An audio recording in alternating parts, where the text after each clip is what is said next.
Assalamualaikum warahmatullahi wabarakatuh. Kembali lagi di channel Bang Bahas. Teman-teman tahu Dragon Ball? Kalau orang-orang seumuran saya yang lahir tahun 90-an, pasti seri ini tuh familiar. Karena kita emang dari kecil tontonannya ya seperti ini. Saat minggu pagi, setelah suntuk 1 minggu, Senin sampai Sabtu sekolah, pagi hari yang kita tunggu adalah saat menonton Dragon Ball, Doraemon, dan lain-lain. Dan Dragon Ball ini ceritanya ya seputar pertarungan, seputar petualangan seorang protagonis. Dan di dalam Dragon Ball ada ilmu yang mungkin kita nggak ngeh, tapi ilmu ini akan berguna buat kita nantinya yang akan menjadi orang tua. Ilmu apa sih? Kok bisa kartun bisa jadi ilmu yang sangat berguna untuk kita yang akan nanti jadi orang tua? Mari kita bahas.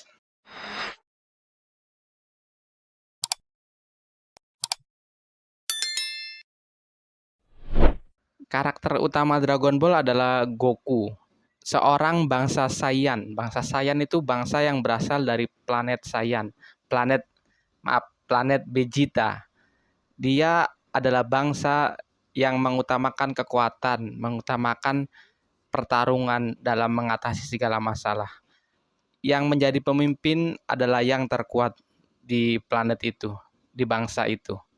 Dan Goku merupakan salah satu orang yang berasal dari planet Vegeta. Goku merupakan bangsa Saiyan. Tapi di mana di planet ini kekuatan diutamakan, sayangnya Goku dari kecil sudah terlahir lemah. Goku dari kecil sudah terdeteksi bahwa di masa depannya dia tidak akan sekuat orang-orang Saiyan. Maka sebab itu ayahnya Goku memutuskan untuk mengungsikan Goku ke luar planet. Karena juga ayahnya Goku mempunyai intuisi bahwa bangsa ini segera hancur, planet ini segera akan musnah. Dan benarlah setelah Goku diungsikan, bangsa Saiyan dan planet Vegeta ini diserang oleh musuh dan planetnya pun hancur. Beruntungnya Goku sudah diungsikan dulu oleh ayahnya ke planet lain dan Goku kebetulan mendarat di bumi. Bangsa Saiyan di situ habis, kebanyakan sudah meninggal, hanya menyisakan beberapa anggota saja yang kebetulan juga berada di luar planet. Dan Goku salah satunya terdampar di bumi. Di bumi Goku dipungut oleh seorang manusia biasa bernama kakek Gohan. Nah, kakek Gohan ini memungut Goku, lalu Goku dirawat, diasuh, dididik dari kecil. Dididik pun dengan cara didik seorang manusia biasa ya, karena memang kakek Goku memang manusia biasa. Diberi pelajaran tentang budi pekerti, pelajaran tentang bagaimana seharusnya manusia bertindak, berbuat baik kepada sesama, menolong, dan lain-lain. Tapi di sini kakek Gohan melihat suatu potensi dari Goku. Ini anak dari kecil kok udah lincah banget. Ini anak dari kecil kuat banget. Bisa ngangkat batu raksasa, bisa nangkep ikan raksasa. Dan kakek Goku melihat potensi itu pun akhirnya mengajari Goku sebuah seni bela diri. Goku diajarin cara bertarung, cara melindungi diri sendiri. Dan Goku yang memang memiliki potensi sebagai seorang petarung karena dia adalah bangsa Saiyan, bangsa yang mengutamakan pertarungan. Potensi itu udah ada sejak Goku masih kecil. Dan terbukalah potensi itu saat kakek Gohan mengajari Goku teknik bela diri. Selain teknik bela diri ya tadi sebelumnya kakek Gohan juga mengajari Goku budi pekerti. Jadi Goku menjadi seorang pribadi yang tumbuh dewasa dengan keseimbangan antara kekuatan dan kewajiban. Jadi Goku tidak serta-merta menggunakan kekuatannya untuk menindas yang lain, menindas yang lemah. Goku menggunakan kekuatannya untuk mempertahankan dirinya atau melindungi teman-temannya. Begitulah terus Goku sampai dewasa. Dia semakin dewasa memang semakin kuat, semakin dia keluar jati dirinya sebagai bangsa Saiyan, bangsa petarung, potensinya semakin keluar, semakin dewasa semakin terlihat sangat kuat. Tapi Goku tidak melupakan ilmu, tidak melupakan pengajaran budi pekerti dari kakeknya, dari kakek Gohan. Bahwa walaupun kita kuat, kita tetap harus tidak menggunakan kekuatan itu untuk kejahatan. Harus tetap menggunakan kekuatan itu untuk menolong sesama, bukan untuk menyerang melainkan untuk mempertahankan diri. Akhirnya Goku dewasa menjadi seorang yang kurang lebihnya menjadi seperti pahlawan. Kekuatannya dipakai untuk melawan kejahatan. Kekuatannya dipakai untuk melindungi yang lemah. Di lain sisi, ada seorang bangsa Saiyan lain bernama Vegeta. Vegeta ini anak dari pemimpin planet Vegeta, yaitu Raja Vegeta. Jadi planetnya namanya planet Vegeta, rajanya namanya Raja Vegeta, anaknya namanya Vegeta juga. Nah, pemimpin planet Vegeta ini, si Raja Vegeta ini, si raja ini wataknya memang ya karena dia pemimpin, dia harus menunjukkan kekuatannya, dia harus menunjukkan superioritasnya, dia harus menunjukkan kebanggaannya sebagai bangsa Saiyan. Dia harus menunjukkan bahwa dialah yang terkuat di antara semua bangsa Saiyan. Dan watak yang seperti ini, pride yang seperti ini tuh ditiru sama anaknya si Vegeta itu. Jadi Vegeta juga besar melihat ayahnya yang mempunyai watak seperti itu, yang mengutamakan kebanggaan sebagai bangsa Saiyan yang utama dibanding yang lain.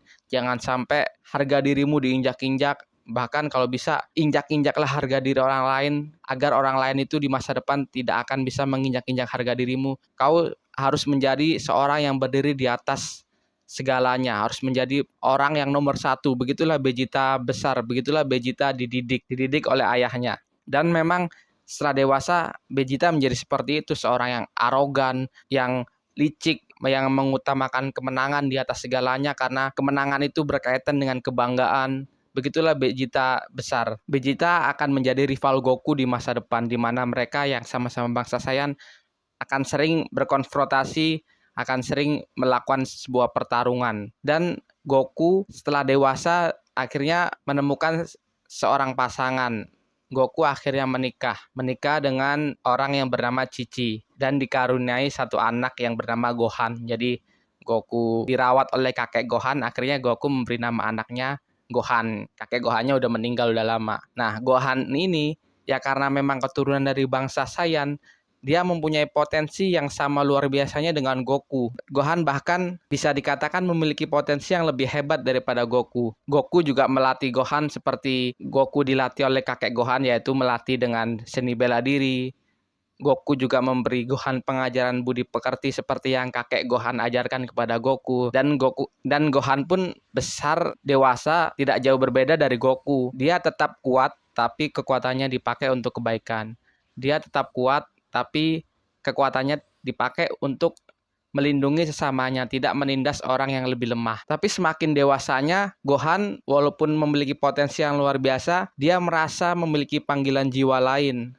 Gohan merasa memiliki hal lain yang dia ingin tuju, yaitu dalam bidang ilmu pengetahuan. Gohan dari remaja terlihat bahwa dia senang belajar, dia senang untuk bersekolah, senang untuk menuntut ilmu, bukan hanya senang dalam seni bela diri. Gohan menunjukkan ketertarikannya dalam bidang lain. Goku sebagai ayah yang maniak pertarungan pun tidak serta-merta melarang Gohan untuk mengikuti minatnya. Goku tetap membolehkan Gohan untuk mengikuti ketertarikannya di bidang lain, tapi Gohan diharuskan tetap untuk berlatih bela diri karena dalam latar Dragon Ball itu memang siapa yang terkuat di situ dia yang bisa melindungi dirinya, di situ dia bisa melindungi keluarganya. Kekuatan sangat dipandang di dalam latar seri Dragon Ball ini karena memang seputar serinya itu tentang pertarungan. Jadi kekuatan memang seharusnya dimiliki oleh seseorang dalam seri ini. Dan Goku mengajarkan itu kepada Gohan.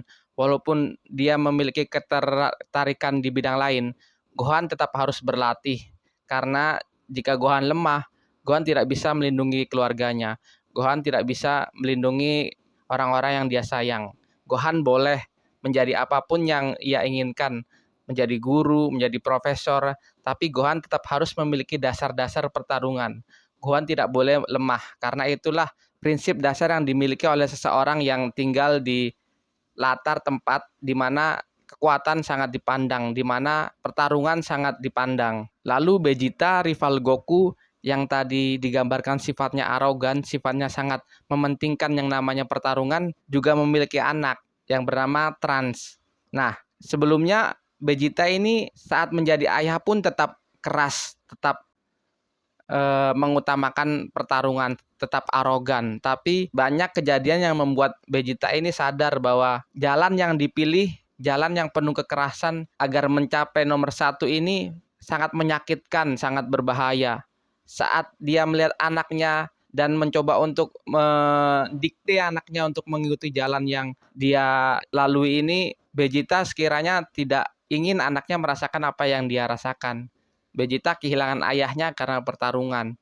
Vegeta hampir kehilangan istrinya, hampir kehilangan anaknya karena sebuah pertarungan.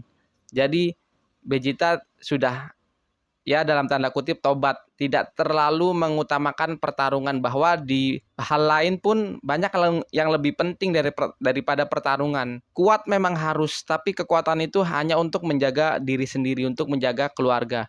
Jangan sampai kekuatan ini dipakai untuk berkeliling mencari musuh, untuk membuktikan siapa yang terkuat. Nah, karena Vegeta sudah mendapatkan banyak pelajaran yang seperti itu, Vegeta pun akhirnya sadar bahwa mendikte anak supaya harus menjadi seperti ayahnya ini tidak bagus, akan mengakibatkan hal yang buruk di masa depan anaknya. Maka Vegeta juga akhirnya berubah, tidak seperti Vegeta yang dulu, dari ayah yang galak, ayah yang arogan, menjadi ayah yang lebih baik lagi, yang membolehkan anaknya menentukan pilihan dalam hidupnya sendiri, tidak harus mendikte harus seperti ini, seperti itu. Dia terpengaruh oleh bagaimana Goku mendidik anaknya. Nah, apa yang bisa kita ambil di sini? Bahwa anak kurang lebih akan mencontoh ayahnya benar, tapi itu tidak mutlak. Anak akan terpengaruhi oleh orang tuanya, tapi tidak menentukan masa depannya pasti sama dengan ayahnya. Lingkungan itu mempengaruhi, tapi tidak menentukan. Kita sering melihat seorang polisi yang anaknya belum tentu jadi polisi, atau seorang ustadz yang anaknya belum tentu jadi ustadz. Ya karena masing-masing mereka mempunyai pilihan tersendiri. Benar terpengaruhi, benar mendapatkan insight-insight yang membuat mereka mempertimbangkan keputusan apa yang akan mereka jalani itu berbeda-beda. Benar hal itu akan mempengaruhi. Anak kiai setidaknya akan terpengaruhi bagaimana seorang kiai itu, bagaimana ayahnya dalam menjalani hidup. Tapi belum tentu dia akan menjadi seperti ayahnya, menjadi kiai atau seorang polisi. Pasti terpengaruhi bagaimana seorang polisi itu menjalani hidupnya. Tapi belum tentu hidupnya akan sesuai menjadi polisi. Apa yang bisa kita ambil dari sini? Kita lihat Goku tidak memaksakan anaknya untuk menjadi seperti dirinya. Anaknya dibebaskan untuk menjadi apapun yang dia mau. Tapi anaknya juga diberi prinsip dasar dalam menjalani hidup. Bagaimana hal-hal yang harus tetap dimiliki, entah jadi apa anaknya nanti. Entah jadi seorang guru atau seorang polisi, seorang apapun. Tapi anaknya ini harus memiliki prinsip yang harus tetap dipegang teguh. Prinsip yang tidak berubah. Seperti Gohan yang walaupun dia bercita-cita menjadi seorang guru, seorang pengajar, Gohan tetap harus menjadi pribadi yang kuat, pribadi yang bisa melindungi keluarganya, pribadi yang bisa melindungi orang-orang yang dia sayang. Gohan memang terpengaruh oleh bagaimana Goku hidup, tapi bukan berarti Gohan mengikuti bagaimana cara hidup Goku. Seperti Vegeta juga terpengaruh oleh bagaimana cara hidup ayahnya, tapi belum tentu di akhir hayatnya Vegeta terus mengikuti bagaimana ayahnya hidup, bagaimana cara ayahnya hidup. Maka untuk kita, jadilah seperti Goku yang bisa melihat potensi anak kita dan membantu menggali potensi anak kita, tapi tidak harus mendikte anak kita harus menjadi seperti apa. Biarlah anak kita menentukan masa depannya sendiri. Terima kasih sudah menyimak. Assalamualaikum warahmatullahi wabarakatuh.